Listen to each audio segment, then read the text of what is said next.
federaalka iyo ururka qaramada midoobay u qaabilsan maamulka hawada ee ICAO ayaa waxay isku khilaafsan yihiin maamulka hawada sare ee Soomaaliya. ICAO ayaa doorkeedu u yahay inay lacagta ururiso oo ay la socoto diyaaradaha ka gudbaya hawada Soomaaliya, laakiinse waxa jira walaac laga qabo in hay'adaasi aanay Soomaaliya ku taageeraynin in hawadeeda ay maamulato iyadoo aan tixgelin codsi ka yimid dawladda Soomaaliya oo ahaa in kor loo qaado heerka garoonka diyaaradaha ee magaalada Muqdisho. laakiinse taasi beddelkeeda la xoojiyay awoodda xafiiska ICAO ay ku leedahay magaalada Nairobi ee wadanka Kenya. ICAO waxay hawada Soomaaliya ay maamuleysay ilaa markii ay burburtay dawladda Soomaaliya sanadkii 1991 laakiinse waxay la shaqaysay maamuladii ku meel gaarka ahaa. hadda waxay u muuqataa in hay'adaasi Soomaaliya ay ku wareejinaynin hawada. dhawaanaya garoonka diyaaradaha ee magaalada Muqdisho lagu qabtay 3 kontiinar oo ay ku jirto alaab lagu qiyaasay qiimaheeda malaayiin dollar.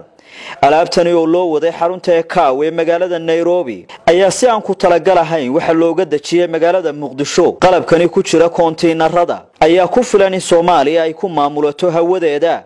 saraakiisha ICAO waxay codsadeen in alaabtaasi la soo celiyo, laakiinse dawladda Soomaaliya ayaa diiday inay wareejiso qalabkani.